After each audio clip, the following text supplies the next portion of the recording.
morning, guys. So we'll start off with a new week and a new topic. Today, what we are going to do is we are going to introduce you to convection. As I was talking to Ananthapuramu, and we are slightly changing the sequence. The reason we are doing the convection first, then the other heat transfer. Unless you know convection, unless you know what is heat transfer coefficient, you can't understand that. So there is something in Unit 3 and Unit 4 we are going to solve. I'm going to do Unit 4 first, introducing the concept of heat transfer coefficient, Nusselt number and all these things. Then we will go to heat transfer equipment, fluid flow and the other things. Okay? That's what we do. Whereas radiation is virtually independent. You don't have to know anything about it.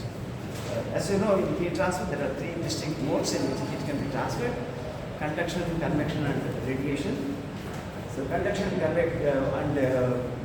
radiation nearly independent. You don't have to know about any convection at all.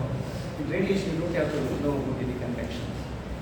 Of course, when you are doing the convection together, which I did, radiation heat transfer coefficient, that's actually some kind of a yeah. In the case of conduction, you didn't have to know anything about that. But in the case of convection, you don't know both conduction and convection. So what we do is convection is, you remember at the very first day we had some kind of a game we played. What is convection? I gave you all bits of paper and asked you to get into this one. So what did people do? For conduction, you just passed on to one to another, then finally got it. In the case of convection, I asked one group of students to get off. So what you have to do is you got to take the paper and give it to the next fellow takes something, finally that guy gets it. So convection is where actually there is a physically movement of liquid inside the medium itself. Whereas in conduction there is no movement of any medium. Although if you go to microscopic level, there is actually what is called electronic and phononic conduction. Phononic movement will be there, otherwise heat cannot be conducted. That's actually microscopic view. But in our level of understanding heat transfer, we are not worrying about microscopic levels. So that says there is in convection, there is a flow in there is a flow of fluid. There is not be a fluid.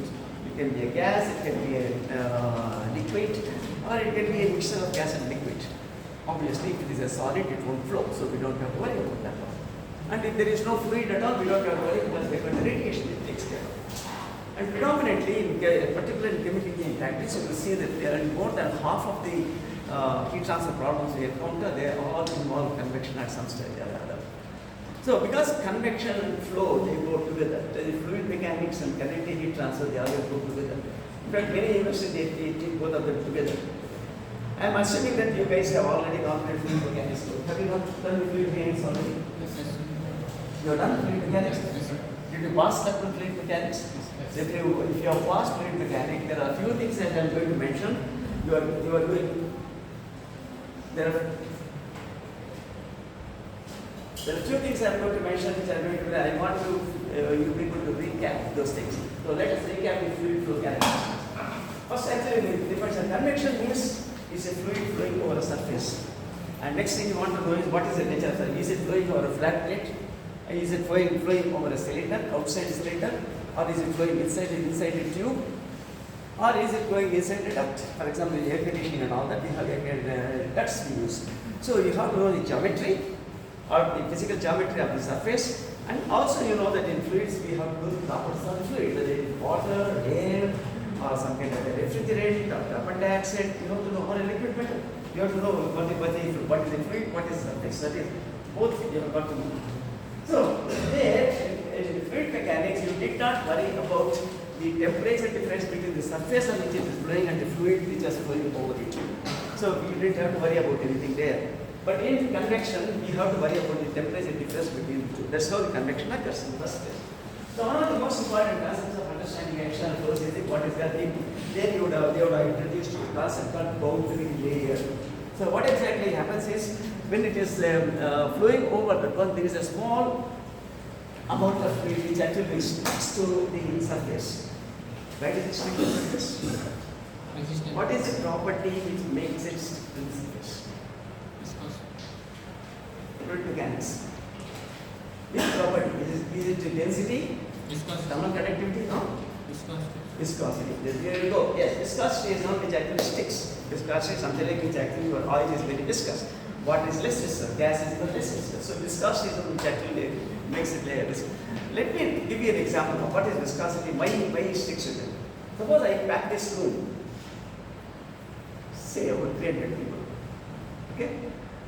Now, then I drop a snake into the normal material system. What is another? You not try to escape? Okay? I keep only one door open. The other door is closed. You can't jump to the window. What will you do? How do you think the people are going to come out? Again, where do you want to be when you want to escape the room? Do you want to be here? Or do you want to be close to the wall? Do you want to be close to the roof? Because that you can't do. Where do you want to be?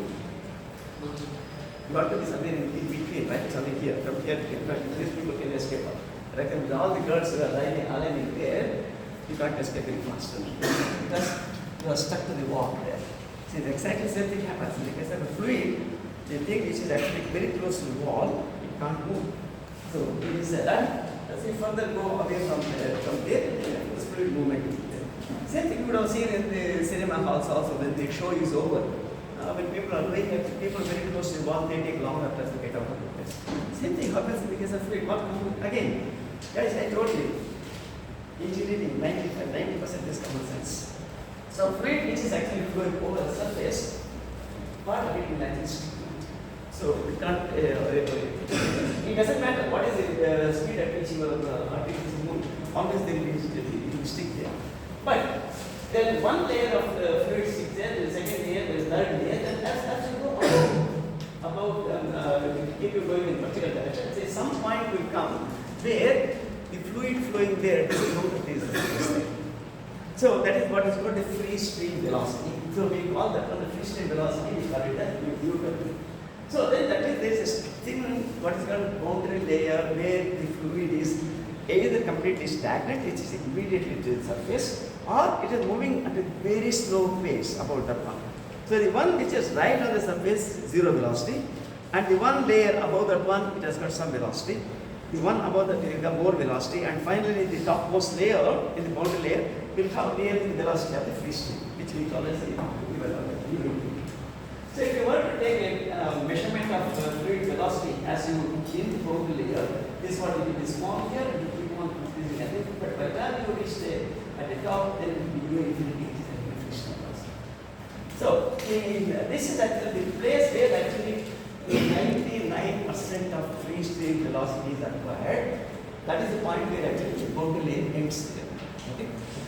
What is it? Where it is 99% of this U infinity is about 5% of 5 meters per second, when the velocity at any particular point is about 99% of 5 meters per second, which is almost about 5 meters per second. We say that is the thickness of the boundary layer. So there in hydrodynamic, then you would have put only delta for the as the symbol for the boundary layer. Then here in we distinguish two. That's why we call it the hydrodynamic boundary layer. Hydrodynamic boundary layer, you say we don't put any subscript. But whereas going to convection, we are going to get one more boundary layer and we'll see what it is in a few minutes. So again, recapping, so if it keeps on flowing along this one, it becomes laminar. After a certain distance, what happens? The fluid doesn't think that no, there is no move. So at some point, it flows. So actually, laminar here becomes very chaotic. So you can then again it goes into what is called a turbulent region of flow. Okay. Now, what is the property of dimensional number? You would have gone through the fluid mechanics. What is the property which governs the laminar and the turbulent region? Reynolds number.